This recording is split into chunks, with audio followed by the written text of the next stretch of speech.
नमः सिद्धेभ्यः ओम नमः सिद्धेभ्यः यदर्चा भावेन प्रमुदिते मनादर दुर्यः छनादा सिद्ध स्वर्गे गण गणित मध्य सुजनिधि लभन्ते सत्पत्या शिव सुख समाजं चिमदता महावीर स्वामी महावीर स्वामी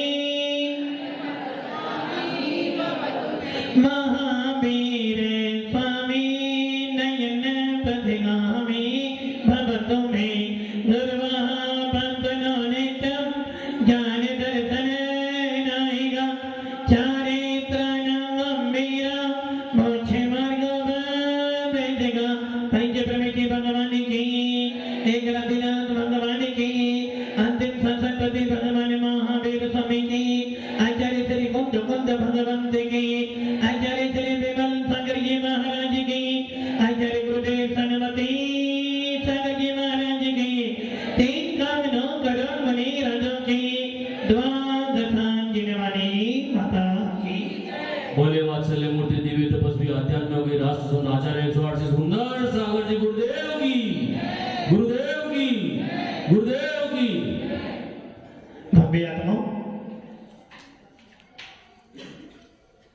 भगवान महावीर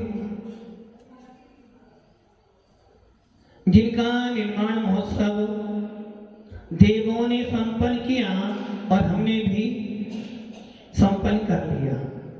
भगवान महावीर जिनके नाम मात्र का स्मरण करने से हमारे परिणामों में निर्मलता आती है, ऐसे भगवान महावीर जिन्होंने इस चतुर्थ काल में अंतिम तीर्थंकर का पद प्राप्त किया और कर्मों का विनाश कर कर सिद्ध पद को प्राप्त किया, ऐसे भगवान महावीर के चरणों में नमन करते हुए उनकी वाणी को सुनते हुए आज भी भव्य जीव आज भी भगवान महावीर के अनुयायी अपना मोक्ष मार्ग को प्रशस्त कर रहे हैं।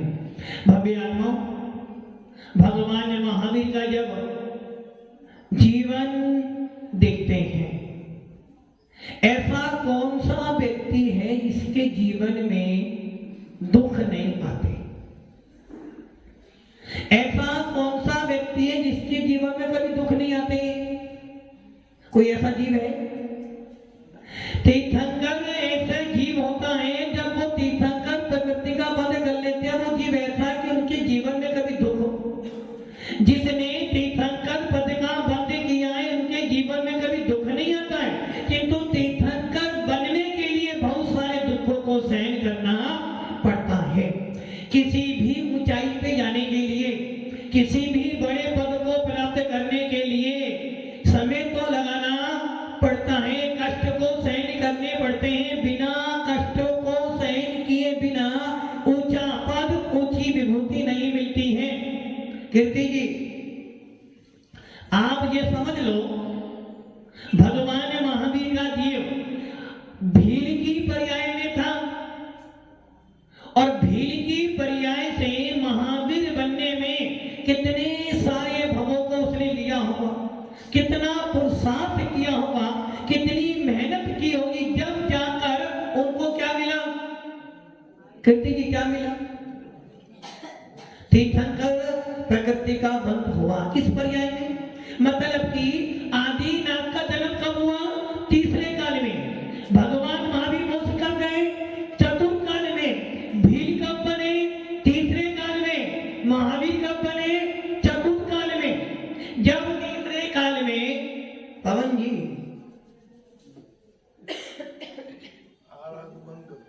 अच्छा अवधिनाथ को बंद कर रहे हैं। आदिनाथ का जन्म कौन से काल में हुआ? तीसरे काल में। महावीर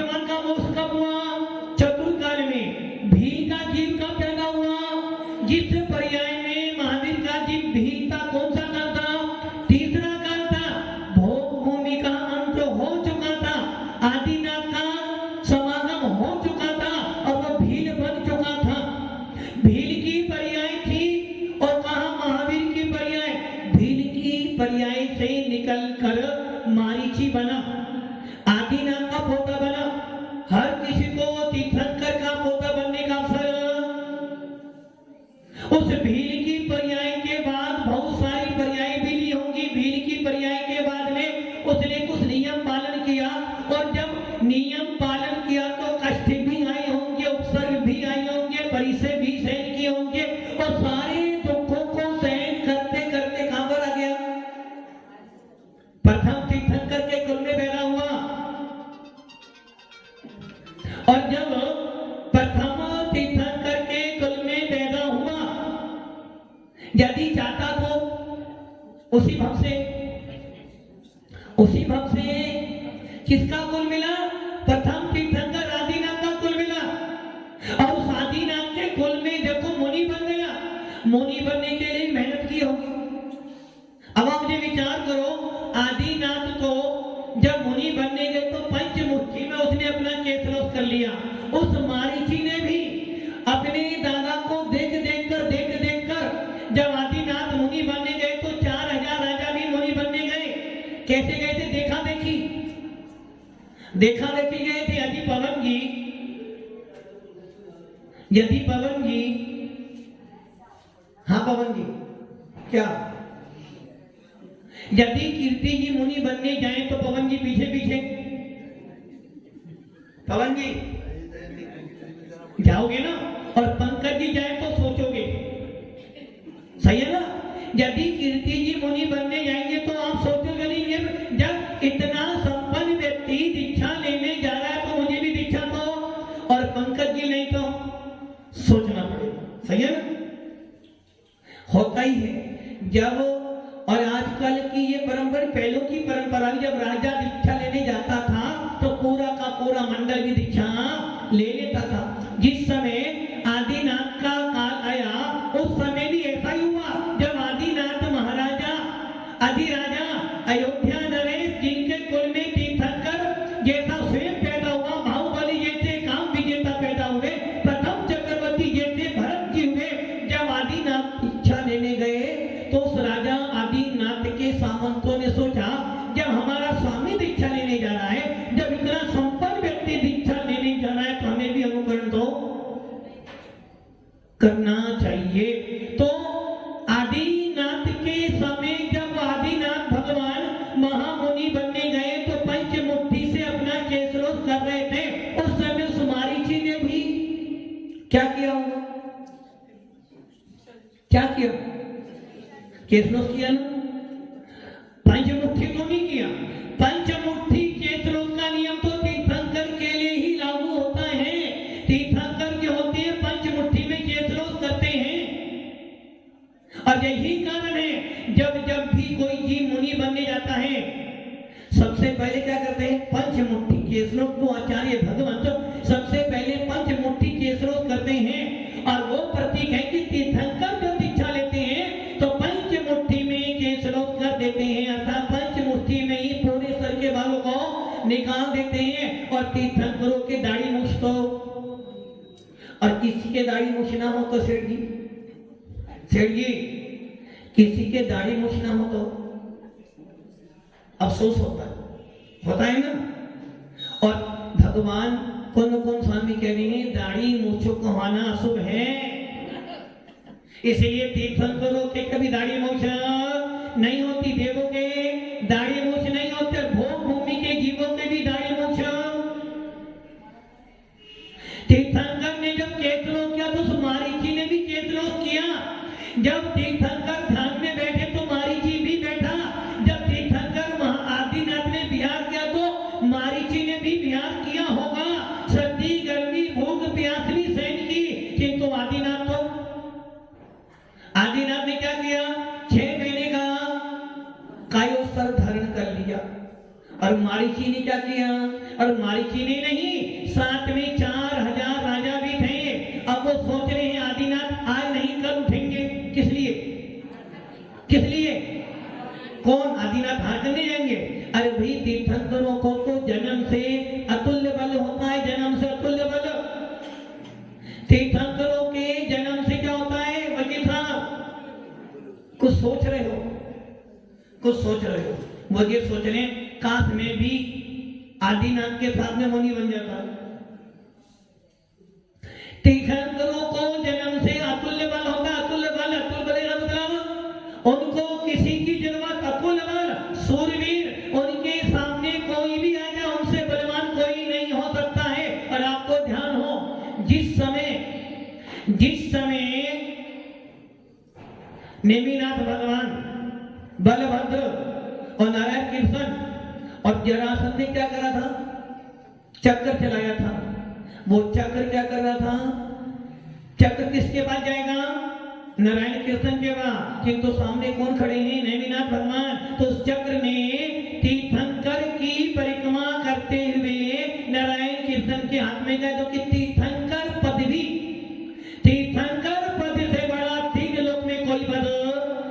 अब आपके मन में संकल्प कौन होनी चाहिए, डॉक्टर साहब, मन में विकल्प आना चाहिए, क्या तीनों लोकों में तीर्थंकर से बड़ा कोई पद नहीं है? क्या तीनों लोकों में तीर्थंकर से बड़ा कोई पद नहीं है? नहीं है। अब आप देखो सबसे बड़ा पद कौन सा है, 5 पद हैं, अरंत सिद्ध आचार्योपाध्याय साधो, अरंत सिद्ध को हटा दो, सबसे बड़ा पद कौन सा, आचार्य मुनि, आचार्य का मुनि का, पंकज जी आचार्य का मुनि का, उपाध्याय का मुनि का। सबसे बड़ा पद किसका है, मुनि मुद्रा सबसे बड़ी है, आचार्य पद उपाध्याय पद है बड़े।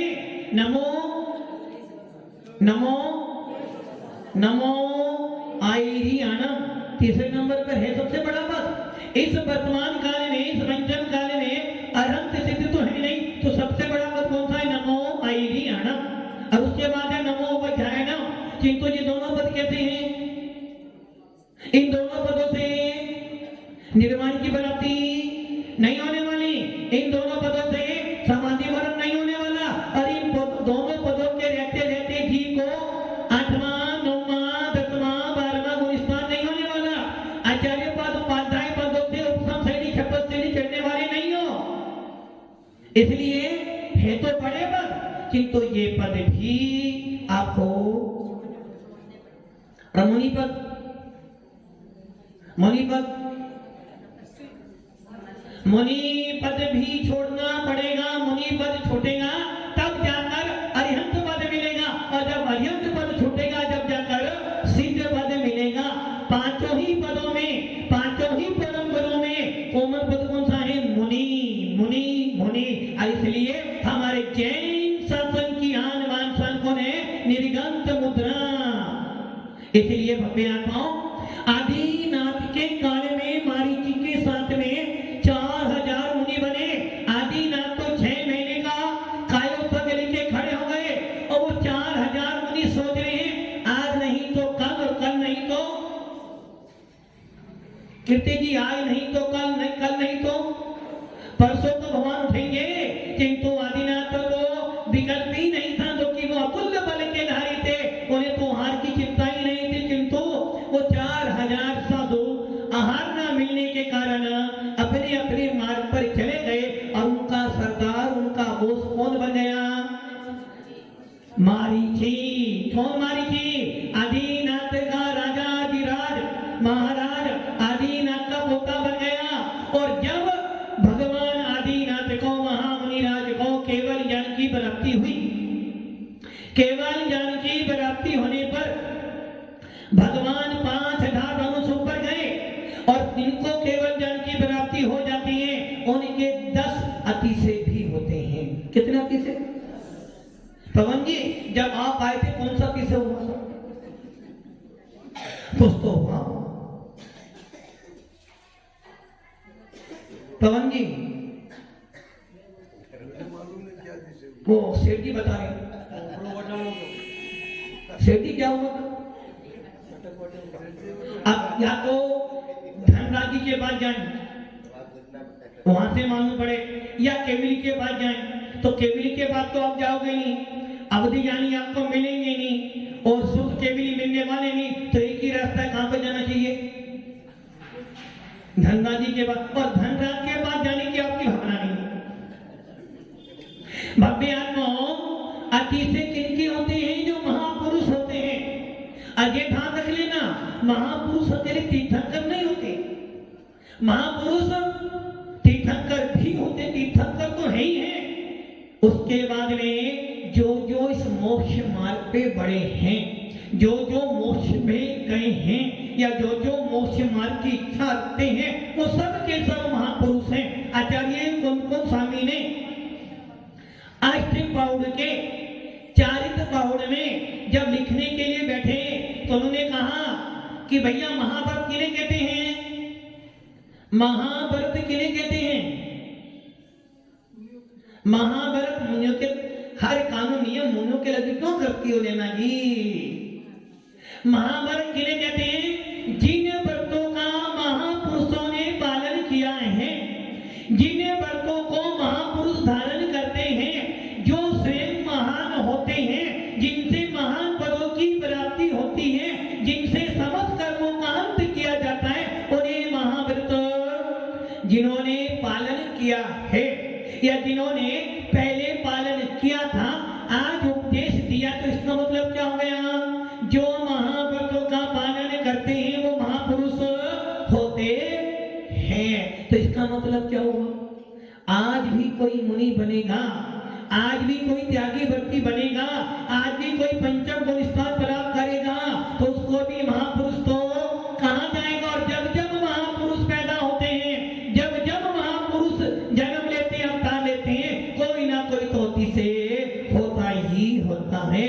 किंतु जब तीर्थंकर माता के गर्भ में आकर जन्म लेते हैं, जब तीर्थंकर का जन्म होता है तो जन्म कल्याणक बनाया जाता है और 10 अतिशय होते हैं। जब किसी जीव को केवल ज्ञान की प्राप्ति होती है तो 10 अतिशय होते हैं, और जब किसी महापुरुष को निर्माण की प्राप्ति होती है तो 3 लोकों में भी हलचल मच जाती है। आपको ध्यान हो, जिस समय आचार्य शांति सागर जी महाराज का जीव माता के गर्भ में आया था, उस समय आचार्य शांति सागर की मां को चिंता हुई थी कि मुझे जिनेंद्र देव की पूजा करनी है, और पूजा भी किनसे करनी है? 1008 कमलों से पूजा करनी है। और उस समय उनकी वो इच्छा पूरी कराकर आचार्य शांति सागर महाराज का जन्म भोज गांव के पास में हुआ। भव्य आत्माओं, जब जब चक्री अर्धचक्री नारायण पैदा होते हैं तो मातो ढोला उत्पन्न होता है, और जब जब कोई दुष्ट जीव पैदा होता है तब भी कोई ना कोई अति से तो होगा। अच्छा होगा तो अच्छा जीव है, बुरा होगा तो बुरा होगा। जिस समय वशिष्ठ मुनि अष्टपाउड़ के अंदर कौन स्वामी ने बौद्ध पाउड़ में वशिष्ठ मुनि का नाम दिया, वशिष्ठ मुनि, ऐसा मुनि इस पंचम काल में होने वाला नहीं। और वशिष्ठ मुनि ने नियम क्या किया था? 1 महीने का उपवास और 1 दिन हाथ। आप बताओ, 1 महीने का उपवास करने वाले मुनिराज 1 महीने का उपवास किया, विधि लेके गए राजा उग्रसेन, उसे पता चला मुनिराज आ रहे हैं, हाथ करने 1 महीने का उपवास है और उत्तम पात्र को तो उत्तम शराब लगेगा। राजा ने घोषणा करी, हाँ तो मैं ही दूंगा। किंतु जैसे मुनिराज नगर में आए, राजा किसी काम में व्यस्त हो गया, हाँ देना। मुनिराज वापिस 1 महीने का उपवास, फिर आए, उग्रसेन सोचा नहीं हाथ तो नहीं दूंगा, तो कि मुनिराज है, फिर भूल गया। तीसरी बार आए, फिर भूल गया। चौथी बार आए, फिर भूल गया। और उस समय श्रावक कहते कैसा निर्दयी राजा है, ना तो हार देता है ना हार। जबकि राजा के भाव तो ऐसे नहीं थे, किंतु ऐसे कारण मिल गए। और इतने ही शब्द किसने सुने थे? किसने सुने? मुनि सम निर्मल नीर पासुक। मुनिराज का मन तो निर्मल था, मुनिराज तो चिंतन कर रहे थे 12 भावनाओं का। किंतु क्या हुआ? जिस प्रकार अग्नि तो जल रही थी, आपने थोड़ा सा और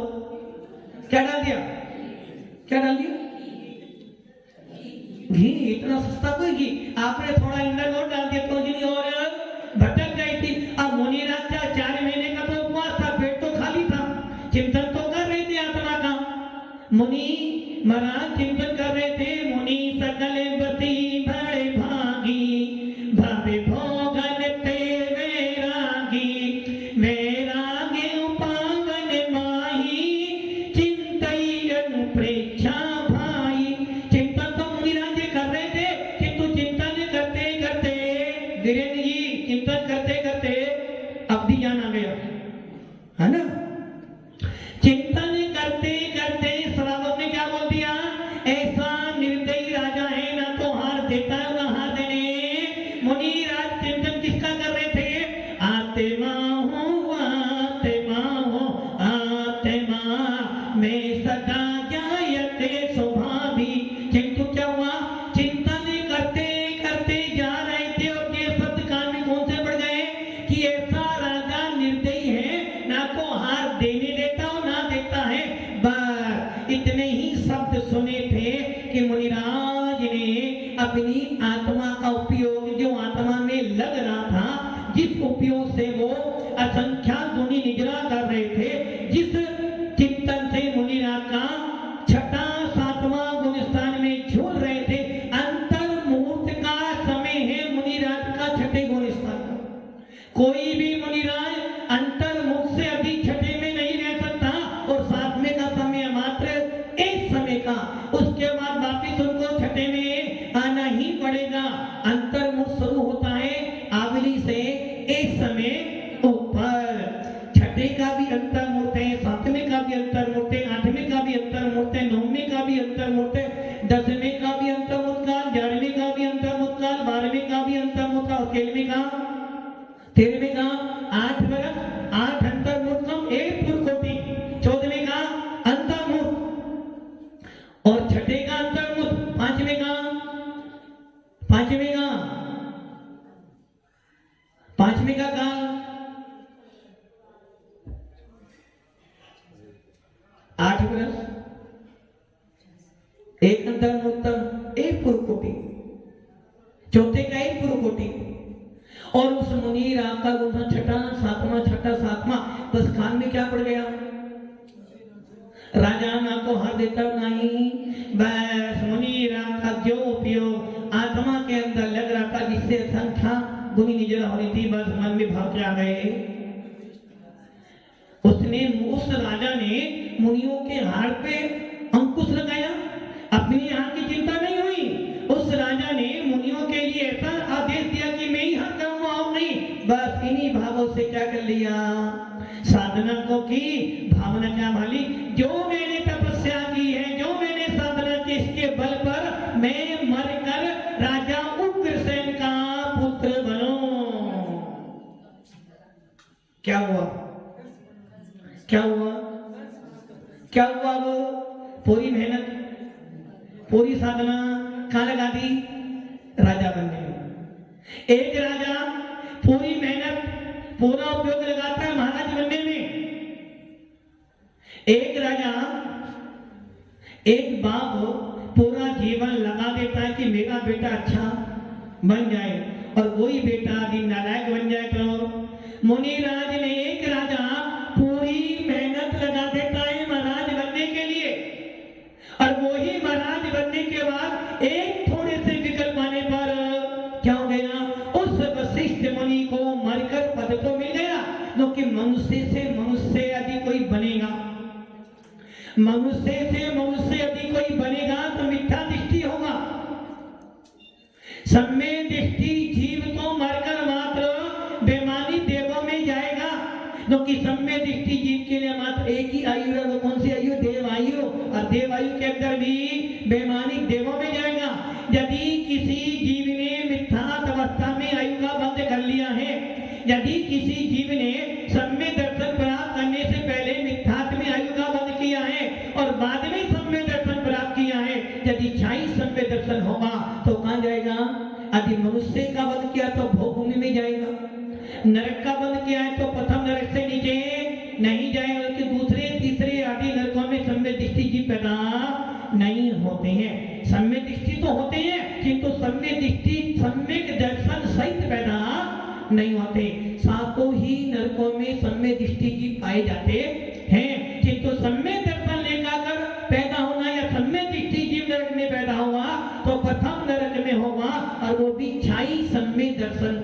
साथ में ही जाएगा, अथवा कृत्य कृत्य बेटा।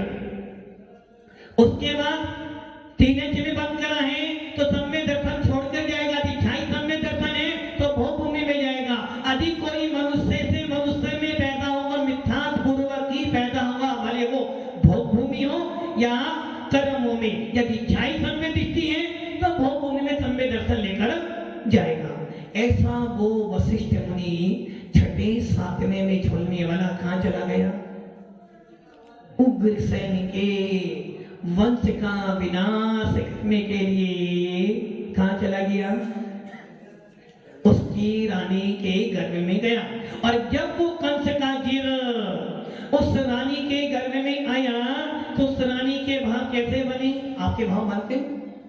तीर्थंकर जैसा पुण्यशाली जीव जब माता के गर्भ में आता है तो माता को सोने सपने दिखते हैं। जब तीर्थंकर जैसा जीव किसी स्त्री के गर्भ में आता है तो वो मां चिंतन करके पूरे विश्व का कल्याण हो। और जब तीर्थंकर जैसा जीव किसी के गर्भ में आता है तो पूरे के पूरे नगर में दरिद्री दूर हो जाती है। और जब पापी जैसा जीव किसी के गर्भ में आता है तो उस कंस की मां के मन में भाव क्या है? उसकी मां के मन में भाव आ गए, उस कंस की मां के भव में, उस उग्रसेन की रानी के मन में भाव आ गए कि मुझे अपने पति की छाती का लहू पीना है। किसका असर पड़ा ये? अति से तो हुआ ना, अति से तो हुआ। अब वो खराब हुआ तो अति से तो हुआ। भव्य आत्माओं, इसलिए ये ध्यान रखना, अति से तो होते हैं। जो शुभ जीव होता है अति से तीर्थंकर जब केवल ज्ञान प्रदान करते हैं तो तीनों लोगों के अंदर क्षोभ उत्पन्न होता कि हाँ कोई वीर शासन का, कोई वीर शासन का अधिपति आ गया और सारे मिथ्या मतों क्या हट जाएंगे। जब जब और सुनते हो जब जब चंदन का पेड़ जहां जहां मिलेगा वहां वहां पर सांप तो, जहां जहां चंदन का पेड़ होगा सांप तो मिलेगा। क्या करेगा? चंदन के पेड़ों पे लिपट कर बैठेगा। क्यों?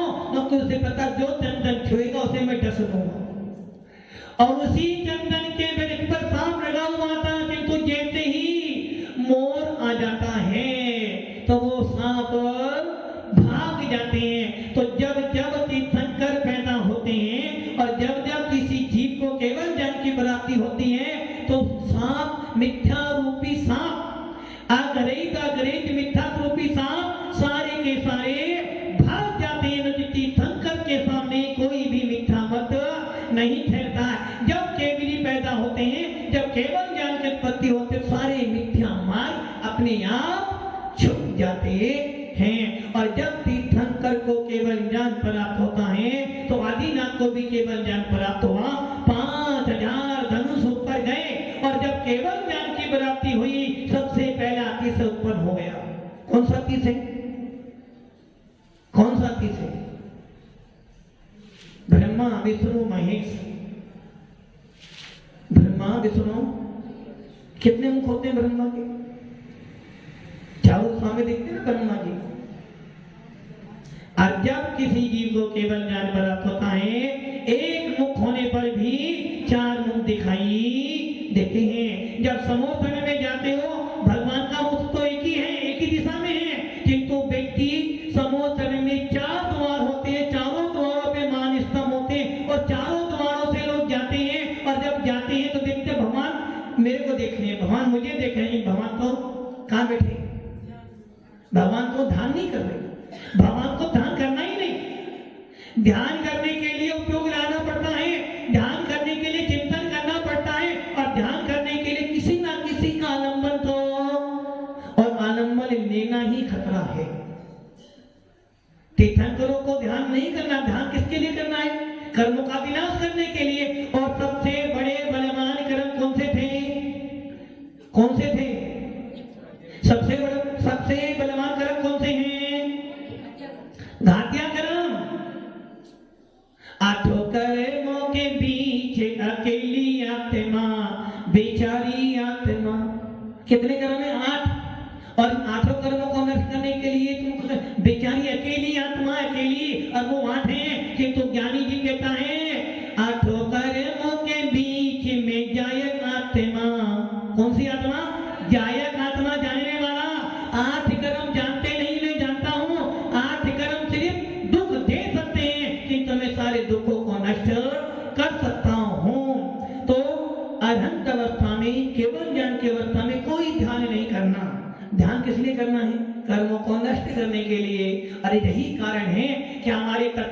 सूत्र के 10वें अध्याय के पहले सूत्र में, 10वें अध्याय का पहला सूत्र। और कौन कौन स्वामी दृष्टि के अंदर नियम सार की दूसरी गाथा, भगत संसार की पहली गाथा मंगलाचरण में ही वो कह रहे भैया जैन शास्त्र में दो ही चीजें हैं। कौन कौन स्वामी कह रहे नियम सार में दो ही तो कारण है हमारे यहाँ, एक मार्ग और एक मार्ग का फल। मार्ग क्या है? रत्न, फल क्या है? निर्वाण। और उमा स्वामी कह रहे 10वें अध्याय में भैया दो ही तो मोक्ष है, भाव मोक्ष और धर्म मोक्ष। और भाव मोक्ष के लिए पुरुषार्थ करना है, धर्म मोक्ष के लिए कोई पुरुषार्थ। कर्म कितने प्रकार के? 2 प्रकार के, धर्म कर्म। और किसको रोकना है? रोकना किसको नहीं? पवंगी किसको रोकना है? किस भाव को रोकना? एक आ रहा है धन और एक और ये भाव धन कमाने के, किसको रोकोगे बताओ? एक धन आ रहा है और एक भाव बनने धन कमाने के, बोलो किसको रोकोगे? धन को रोकोगे, धन कमा के भाव को रोकोगे? भाव को रोकोगे। एक तरफ मोक्ष आ रहा है, धर्म मोक्ष और भाव मोक्ष, किसको रोकोगे?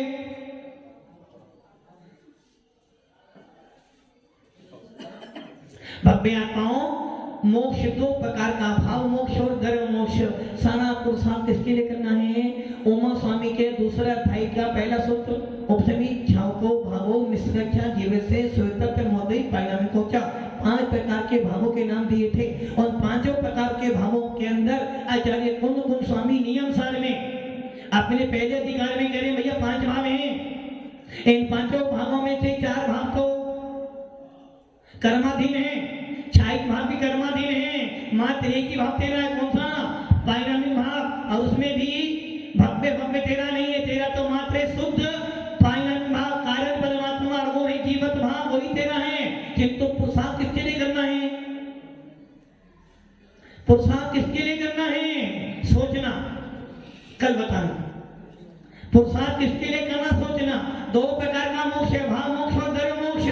भाव मोक्ष के लिए तीर्थंकर पुरुषार्थ करते हैं, भाव मोक्ष के लिए हर जीव पुरुषार्थ करता है। जैसे ही भाव मोक्ष प्राप्त हुआ केवली बन गया, और केवली बनने के बाद कोई पुरुषार्थ नहीं करना, क्योंकि केवली भगवान बिना इच्छा के काम करते हैं। केवली भगवानों का सारी क्रिया बिना इच्छा के होते, इसलिए वहां पर क्रिया प्रतीक आश्रय पाया जाता। इस समय का आया और गया, इसलिए तीर्थंकरों को कोई ध्यान नहीं करना। वो अब ध्यान आत्मा को आत्मा में स्थापित कर चुके हैं, आत्मा से आत्मा को निखार रहे हैं, आत्मा को आत्मा से देख रहे हैं। कौन आया, कौन गया, क्या हुआ, कुछ नहीं पता, सारी क्रिया स्वाभाविक होती। ऐसे आदिनाथ भगवान ने केवल ज्ञान की प्राप्ति की और इस 3 लोक के अंदर एक केवली पैदा हुआ। यही सारा काम भगवान महावीर ने भी किया और यही काम गौतम स्वामी ने करा और उनको केवल ज्ञान की प्राप्ति हुई। हमें भी कौन सा काम करना है? पवन जी कौन सा काम? केवल ज्ञान प्राप्त करना है। इतना सस्ता, मैंने बोला था ना, किसी भी ऊंचे पदों पे जाने के लिए बहुत दुख सहन करने पड़ते हैं, किसी भी ऊंचाइयों पे जाने के लिए बहुत कष्ट सहन करने पड़ते हैं, किंतु जब वो पद मिलता है तो आनंद भी बहुत आता है। तो हम सब भी ऊंचे से ऊंचा पद प्राप्त करें, इस आत्मा के अंदर परमात्मा उत्पन्न करें। ओम नमः सिद्धि।